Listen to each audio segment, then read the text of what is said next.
accused of pushing his girlfriend off a cliff to her death, admits to having sex with her underage sister, 16. As relatives reveal, he told the minor we can be a family after her sibling died. The man accused of pushing his girlfriend off a cliff to her death in 2009 has admitted he was having sex with her underage sister.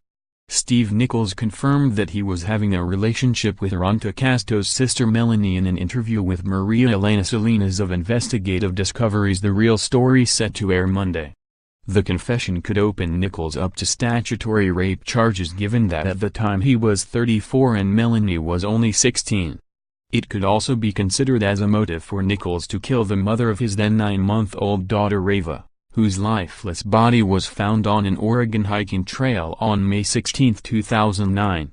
Casto's mother Julia Simmons told Salinas, "He told Melanie that she was a dead ringer for her sister, and that the baby would forget her mother within just a matter of a short time and that they could be a family, the three of them."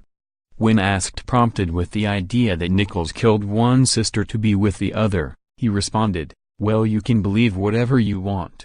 Some people are going to believe I'm innocent and some will believe I'm guilty. You can believe whatever you want." Rumors of a relationship between Nichols and Casto's sister have been swirling for several years, but this is the first time that he has confirmed them. Nichols said that he met Melanie about 3 months after meeting Casto, and that he knew she was underage when he had sex with her. "It was a very stupid decision," he said. The now 42-year-old continues to deny playing any role in Casto's death, which is shrouded in mystery and doubt nearly 10 years later. The Investigative Discovery piece airing Monday at 10 p.m. also revealed that the last words Rhonda spoke to her family included a joke about being murdered, saying, "He is either going to give me a ring or throw me off a cliff, ha ha ha," her mother said. Right after uttering those haunting words, Rhonda set out on the Eagle Creek Trail along Oregon's Columbia River Gorge, where died hours later on May 16, 2009. Nichols told police that the young mom had been skipping down the trail when she slipped and slid into a freezing creek. He chased after her, but by the time he reached her body he collapsed from exhaustion and hypothermia.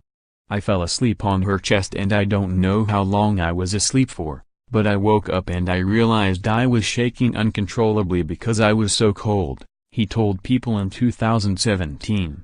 "I had hypothermia. I made my way back to the car and called 911. Nichols later alleged that Casto had been high on marijuana and prescription drugs while on the hike. Simmons has had strong doubts about Nichols' story from the beginning, telling People, "She would never skip down a trail that narrow. She had a baby at home that needed her." She also said that her daughter had been wanting to get out of the relationship with Nichols for a long time.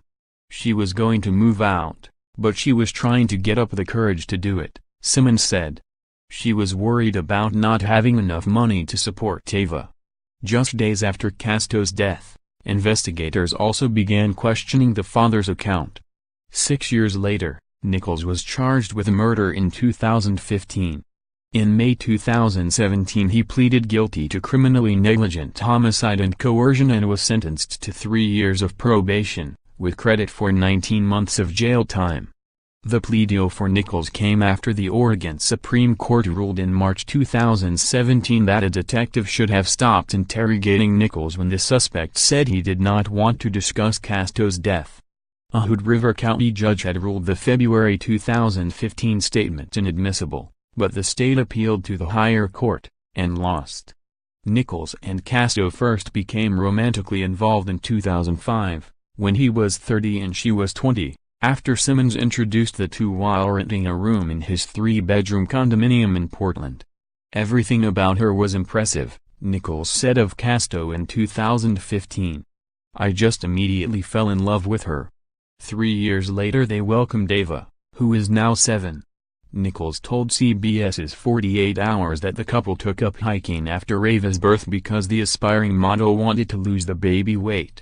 Simmons said that her daughter told her that Nichols had been trying to convince her to go for a hike for a month before the fatal outing.